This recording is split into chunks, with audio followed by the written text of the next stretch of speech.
മുംബൈ ഭീകരാക്രമണ കേസിലെ മുഖ്യ സൂത്രധാരൻ തഹാവൂർ ഹുസൈൻ റാണ ഇപ്പോൾ NIA കസ്റ്റഡിയിലാണ്. ഇനി കൂടുതൽ തെളിവെടുപ്പിനായിട്ട് കൊച്ചിയിലേക്ക് കൊണ്ടുവരുന്നു എന്നുള്ളൊരു വാർത്തയൊക്കെയാണ് വരുന്നത്. എന്നായിരിക്കും കൊണ്ടുവരുന്നത്? ബാക്കിയുള്ള വിശദാംശങ്ങൾ എന്തൊക്കെ? അതെ, ഇപ്പോൾ ഹുസൈൻ റാണ, തഹാവൂർ ഹുസൈൻ റാണ എന്ന 2008 നവംബർ 26 മുംബൈ ഭീകരാക്രമണ കേസിലെ മുഖ്യ സൂത്രധാരൻ അങ്ങനെ ഇന്ത്യയിൽ എത്തിയിരിക്കുകയാണ്.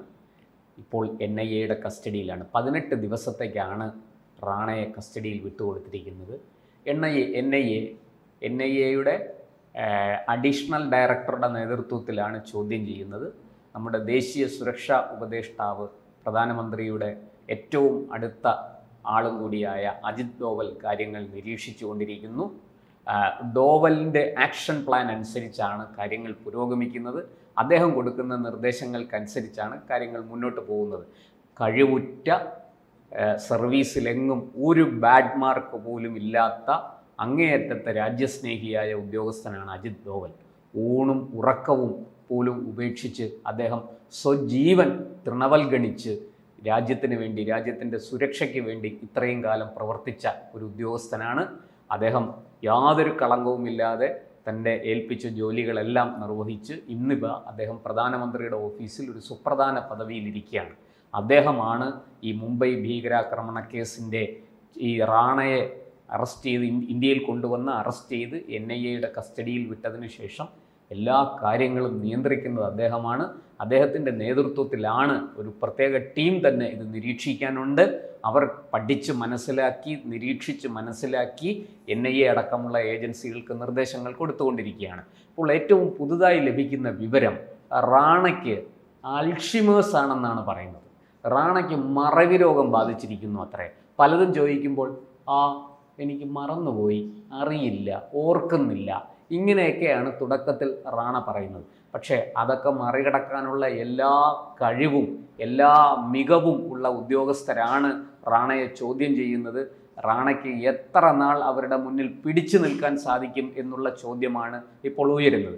എന്തായാലും കിട്ടുന്ന വിവരങ്ങൾ അനുസരിച്ച് NIA വളരെ പതുക്കെയാണ് കാര്യങ്ങൾ മുന്നോട്ട് കൊണ്ടുപോകുന്നത്. ഇതിനകത്ത് യാതൊരു വിധത്തിലുള്ള എടുത്തുചാട്ടവുമില്ലാതെ, സാഹസിക പ്രവൃത്തികളൊന്നുമില്ലാതെ വളരെ സമർത്ഥമായി, വളരെ സമയമെടുത്ത് റാണയെ കുരുക്കും. റാണയ്ക്ക് അവരുടെ മുന്നിൽ പിടിച്ചു നിൽക്കാൻ സാധിക്കില്ല. നിരവധി ശാരീരികമായ രോഗങ്ങളും വെല്ലുവിളികളും നേരിടുന്നുണ്ട് റാണ.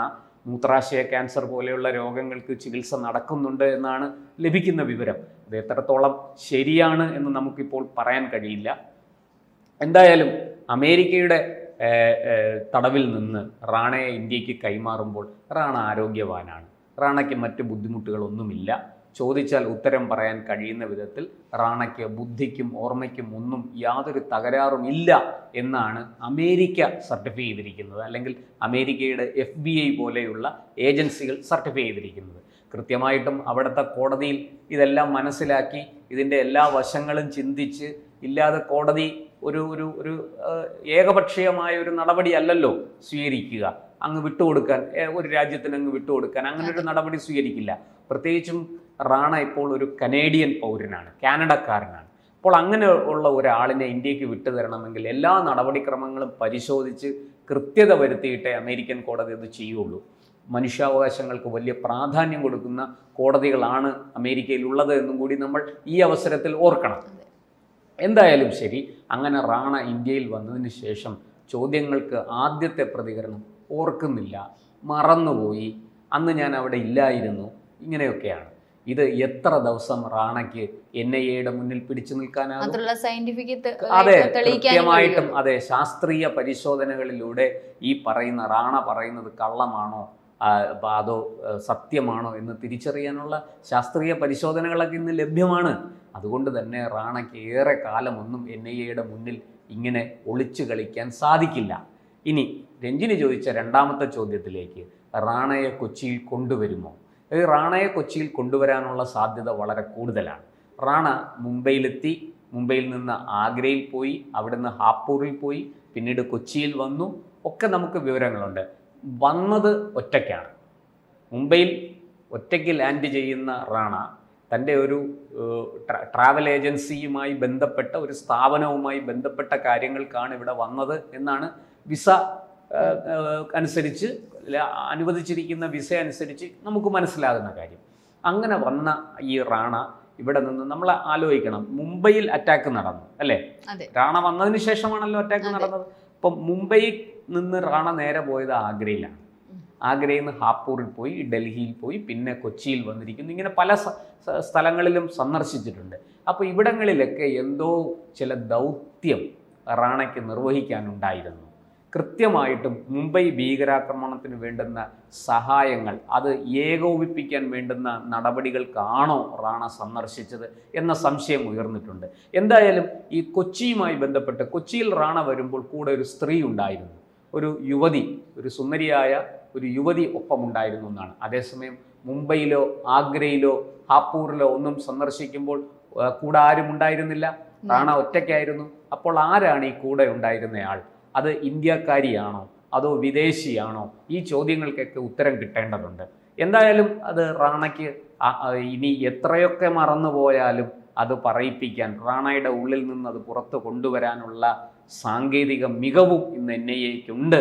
ശാസ്ത്രം അത്രയേറെ വളർന്നിരിക്കുന്നു. അതുകൊണ്ട് ഒരുപാട് സമയമൊന്നും റാണയ്ക്ക് പിടിച്ചു നിൽക്കാൻ കഴിയില്ല. ഇനി കൊച്ചിയിലേക്ക് എത്തിച്ചാൽ കൊച്ചിയിൽ ആരൊക്കെ റാണയെ കണ്ടു? ചില വ്യവസായികൾ റാണയെ കണ്ടു എന്ന് പറയുന്നു, ചില ഉദ്യോഗസ്ഥന്മാർ കണ്ടു എന്ന് പറയുന്നു. മാധ്യമപ്രവർത്തകർ ആരെങ്കിലും റാണയെ കണ്ടിട്ടുണ്ടോ? അങ്ങനൊരു ചോദ്യമുണ്ട് NIAയുടെ കയ്യിൽ. NIA വെറുതെ ചോദിക്കില്ല അതൊന്നും. കൃത്യമായിട്ടും ചില തെളിവുകൾ NIAയ്ക്ക് കിട്ടിയിട്ടുണ്ട് എന്നാണ് നമുക്ക് ലഭിക്കുന്ന വിവരം. അത്യന്തം രഹസ്യമായിട്ടാണ് ഈ കാര്യങ്ങൾ നീക്കുന്നത്. അതായത് എല്ലാ തെളിവുകളും ശേഖരിച്ച് കൃത്യമായിട്ട് ഈ റാണയുമായി ബന്ധപ്പെട്ട ആൾക്കാരെ കസ്റ്റഡിയിലെടുത്ത് NIA കേന്ദ്രങ്ങളിൽ സൂക്ഷിച്ചിട്ടായിരിക്കും NIA ഈ ചോദ്യങ്ങളൊക്കെ ചോദിക്കുന്നത്. അല്ലാതെ വെറുതെ ചോദിക്കില്ല എന്ന് തന്നെയാണ് എൻ്റെ വിശ്വാസം. എന്തായാലും മാധ്യമപ്രവർത്തകരെ പോലും സംശയിക്കേണ്ടതുണ്ട്. കാരണം നമുക്കറിയാം, ഡൽഹിയിൽ ഹത്രാസിൽ ഒക്കെ കലാപം നടത്താൻ ഓടി നടന്ന് പിടിയിലായ ചില ആൾക്കാരിൽ ചില മാധ്യമപ്രവർത്തകരും ഉൾപ്പെട്ടിട്ടുണ്ട് എന്ന് നമുക്കറിയാം. അതുപോലെ തന്നെ ഈ മുംബൈ ഭീകരാക്രമണം ഉണ്ടായതിൻ്റെ തൊട്ട് പിറ്റേ ദിവസം മുതൽ മുംബൈയിലെ 2 ഉറുദു പത്രങ്ങൾ അത് RSS നടത്തിയ ആക്രമണമാണ്, RSS മുസ്ലിം തീവ്രവാദികളുടെ പേരിൽ നടത്തിയ ആക്രമണമാണ് മുംബൈയിലേതെന്ന് പറഞ്ഞ് തെളിവുകൾ ഉൾപ്പെടെ, ചില തെളിവുകൾ കെട്ടിച്ചമച്ച തെളിവുകൾ ഉൾപ്പെടെ വാർത്ത കൊടുത്തു. പക്ഷെ പിന്നീട് അതൊക്കെ പൊളിഞ്ഞുപോയി. എന്നാലും നമ്മൾ മനസ്സിലാക്കേണ്ടത് ഇത്രയൊക്കെ വലിയ ആസൂത്രണം അതിൻ്റെ പുറകിൽ നടന്നു എന്നുള്ളതാണ്. കൃത്യമായിട്ടും അത് ഇപ്പോൾ NIA റാണയെ കൊച്ചിയിൽ കൊണ്ടുവരാനുള്ള സാധ്യത വളരെ കൂടുതലാണ്. പക്ഷേ അതിനൊരു വലിയ വെല്ലുവിളി റാണയുടെ ജീവന് ഭീഷണിയുണ്ട് എന്നുള്ളതാണ്. ആ സുരക്ഷ ഒരുക്കാൻ കഴിഞ്ഞാൽ, അതിൽ കൃത്യത വന്നു കഴിഞ്ഞാൽ തീർച്ചയായിട്ടും റാണയെ കൊച്ചിയിൽ കൊണ്ടുവരും, തെളിവെടുക്കും. ഇവിടെ റാണയെ കണ്ടവരെ എല്ലാം NIA തൂക്കും എന്നുള്ള കാര്യത്തിൽ സംശയം വേണ്ട. NIAയ്ക്ക് അതിന് യാതൊരു മടിയുമില്ല, പേടിയുമില്ല. വളരെ കൃത്യമായിട്ട് റാണയുമായി ബന്ധപ്പെട്ട ആൾക്കാർ നിലവിൽ അവർ കസ്റ്റഡിയിലാണോ എന്ന് പോലും സംശയിക്കേണ്ടിയിരിക്കുന്നു. എന്തായാലും നമുക്ക് കാത്തിരിക്കാം. റാണയെ കൊച്ചിയിൽ കൊണ്ടുവന്നാൽ കൃത്യമായിട്ടും ഇവിടെയും ചില ആൾക്കാർ, NIAയുടെ റഡാറിൽ പെട്ടിരിക്കുന്ന ചില ആൾക്കാർ ഉത്തരം പറയേണ്ടി വരും എന്നുള്ള കാര്യം തീർച്ചയാണ്.